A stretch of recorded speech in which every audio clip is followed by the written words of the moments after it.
ရောက်ချင်းမြင်ကြတဲ့ခေါင်းဆောင်များအားလုံးအဖွဲ့အစည်းများအားလုံးကိုမင်္ဂလာပါလို့ဥစွာနှုတ်ဆက်ချင်ပါတယ်ကျွန်တော်တို့အနေနဲ့ဒီကနေ့အခမ်းအနားမှာတက်ရောက်ရတာကတော့ချင်းညီနောင်များရဲ့နှစ်တာဆောင်ရွက်ချက်များအပေါ်မှာဂုဏ်ပြုခြင်းဖြစ်တယ်လို့တော်လှန်ရေးမှာကျွန်တော်တို့ခင်အားစုစည်းမှုလိုတယ်ဆိုတဲ့အတိစိတ်ဓာတ်နဲ့ကျွန်တော်တက်ရောက်တာဖြစ်ပါတယ်ကျွန်တော်နှစ်ပတ်လည်နှစ်အတွင်းမှာကျွန်တော်တို့ဆောင်ရွက်ခဲ့တဲ့ကျွန်တော်ရဲ့အတွေ့အကြုံများဟာတန်ဖိုးမဖြတ်နိုင်တဲ့အရှိခရီးအတွက်သင်ခန်းစာတွေအများကြီးရရှိပြီးဖြစ်တယ်ဆိုတော့ယုံကြည်ပါတယ်ကျွန်တော်တို့ဟာတော်လှန်ရေးလုပ်နေတယ်လို့ခံယူထားတဲ့လူတွေဖြစ်ပါတယ်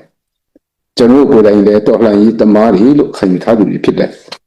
တော်လှန်ရေးလို့ပြောတာကတော့မတရားမှုကိုတွန်းလှန်တဲ့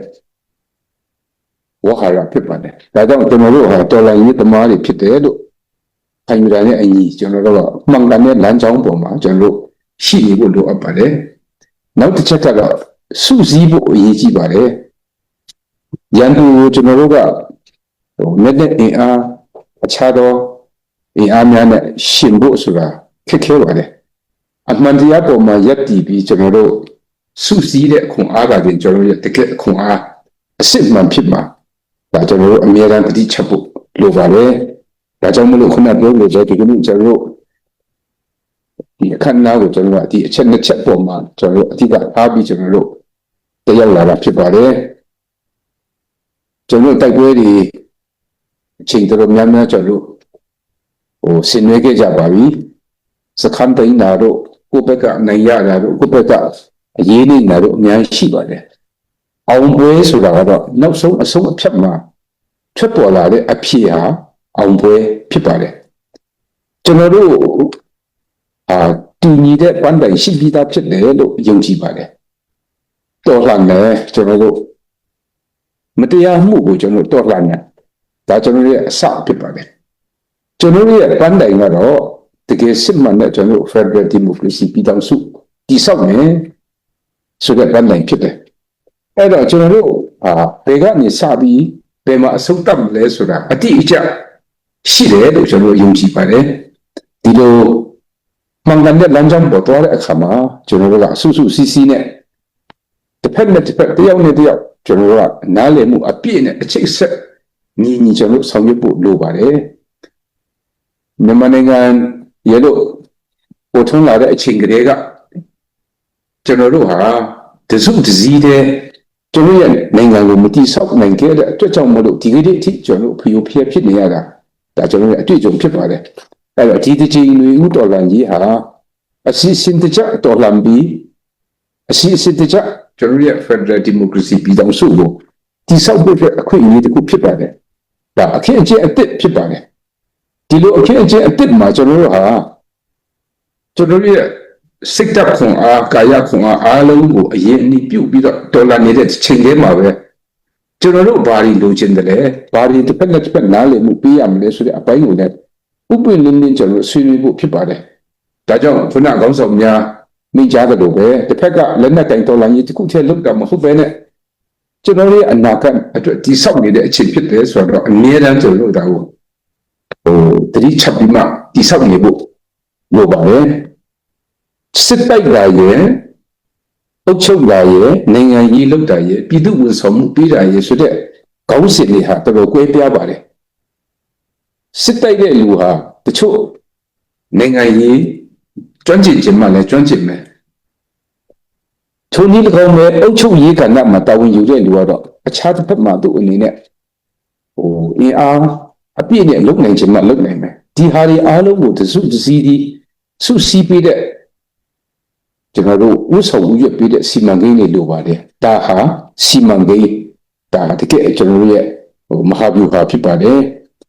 ဒီကနေ့ကျွန်တော်အင်အားတွေကိုစုစည်းဖို့ပြောတဲ့အခါမှာတခါတလေမှာကျွန်တော်စီမံအားလုံးအားမရပါဘူးကျွန်တော်တို့တိုင်းသားလူမျိုးတွေအသီးသီးမှာဒါကျွန်တော်တို့ညှင်းပယ်လို့မရတဲ့အချက်ဖြစ်ပါတယ်ဒါကြောင့်မလို့လွန်ခဲ့တဲ့လတွေကဒီကျွန်တော်တို့ဒီကမှာချင်းညီနောင်တွေရောက်လာတဲ့အခါမှာကျွန်တော်ဥက္ကဋ္ဌကကျွန်တော်ကိုပြောပါတယ်ချင်းလူမျိုးတွေကိုငါတို့အချစ်လေးရဲ့အတွေ့အကြုံပြောပြပါလို့သူကပြောတယ် အဲ့တော့ကျွန်တော်လည်းဘယ်လိုဖက်ခဲတွေနဲ့ကျွန်တော်ဖြတ်ကျော်ခဲ့တယ်လဲဆိုတော့ပြောပြပါတယ်ဒါပေမဲ့ကျွန်တော်တို့စုစည်းဖို့လိုပါတယ်ချောင်းလေးတစ်ချောင်းမှာရှိတဲ့ရင်းနှီးတပ်တော်တွေကတော့နေပါတယ်ချောင်းလေး3-4ချောင်းအများကြီးပေါင်းစည်းပြီးမြစ်ကြီးဖြစ်လာတဲ့အေးရောက်ဒီမြစ်ကြီးမှာရှိတဲ့ရင်းနှီးတပ်တော်တွေကပိုပြီးများပါတယ်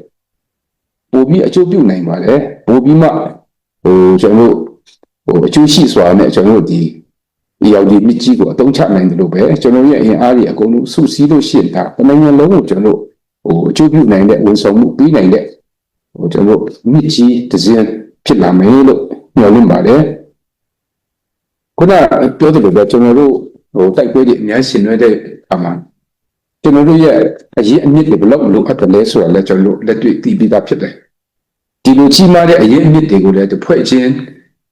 ကျွန်တော်တို့ပြည်နယ်တစ်ခုချင်းအလိုက်ကျွန်တော်ဆောင်ရွက်နေလို့မရပါဘူးအဲ့တော့စုစည်းဖို့လိုပါတယ်စုစည်းတယ်လို့ပြောတဲ့အခါမှာကျွန်တော်တို့ CRPH ဥက္ကဋ္ဌကြီးခုနမိကွန်ပြောသွားလို့ပဲဘယ်သူကအထက်လဲဘယ်သူကအောက်လဲဆိုတဲ့အတွေ့အခေါ်တွေဟာကျွန်တော်တို့ခဏခဏအနောက်ဆက်ပေးပါတယ်ဒီလိုဟာမျိုးကိုတမင်တကာကျွန်တော်အဖွဲ့ကြားတွေကိုခေါင်းထဲကိုရိုက်သွင်းတဲ့ဟာတွေကိုကျွန်တော်နားထောင်လို့မရပါဘူးအဲ့တော့စုစည်းရမယ်တာဝန်ကိုယ်စီရှိတယ်ဆိုတဲ့ဟာကိုလည်းကျွန်တော်တတိချက်ဖို့လိုပါတယ်ကျွန်တော်တို့ခုနပြောလို့ပဲကျွန်တော်တို့ရဲ့တော်လှန်ရေးဟာအဆုံးမှာကျွန်တော်တကယ်ပဲ Federal Democracy ပြည်ထောင်စုကြီးကိုတည်ဆောက်မယ်ဆိုတဲ့ရည်မှန်းချက်အတိအကျရှိပြီးသားဖြစ်တဲ့အတွက်ကြောင့်မလို့ဒီကနေ့ကျွန်တော်မမိတ်မတုံသွားဖို့လိုပါတယ်နောက်ဆုံးအနေနဲ့ကျွန်တော်အနေနဲ့ပြောချင်တာကတော့ကျွန်တော်တော်လှန်ရေးလူဦးတော်လှန်ရေးချိန်မှာကျွန်တော်အများကြီးအတွေ့အကြုံတွေရခဲ့ပါပြီမတူညီတဲ့ဒီအတွေ့အကြုံတွေကိုရှင်းဆက်ရမယ်ကျွန်တော်ဒီနိုင်ငံတစ်ခုရဲ့လှပတဲ့ဒီဆောင်မှုကျွန်တော်ကတေချာတုံးချနိုင်ဖို့လိုအပ်ပါတယ်ချင်းလန်းရဲ့အင်အားစုချင်းလန်းရဲ့အရေးအမြစ်ဟာကျွန်တော် Federal Democracy ပြည်ထောင်စုအတွက်တန်ဖိုးမဖြတ်နိုင်တဲ့ခွန်အားတွေဖြစ်ပါစေလို့လည်းဆုတောင်းပါတယ်အခုဒီကနေ့မနေ့ပြင်လာတော့ကျွန်တော်2025နောက်ဆုံးကျွန်တော်ရဲ့နေ့ရက်တွေဖြစ်ပါတယ်အဲ့တော့မကြခင်ကျွန်တော်တို့မျှော်လင့်ခြင်းအပြည့်နဲ့ကျွန်တော်ခွန်အားရှိတဲ့နေ့တစ်မှလည်းကျွန်တော်ရောက်နိုင်ပါစေဒါကျွန်တော်တို့ရဲ့စုစည်းမှုနဲ့ကျွန်တော်တို့ရဲ့အပြန်အလှန်နားလည်မှုသာလျှင်ကျွန်တော်တို့အောင်မြင်မှုပေးစွမ်းနိုင်မှာဖြစ်တယ်ကျွန်တော်မိမိယုံကြည်ရာမိမိတို့ရဲ့ဘာသာရေးအရာကျွန်တော်ဆုတောင်းခြင်းအဖြစ်အပြန်အလှန်အမြဲတမ်းကျွန်တော်ခွန်အားယူပြီးရှေ့ခီးဆက်ကြပါစို့လို့ပြောရင်ဂုဏ်ပြုရင်းနဲ့ညီကုန်းချုပ်ပါတယ်ကျေးဇူးတင်ပါတယ်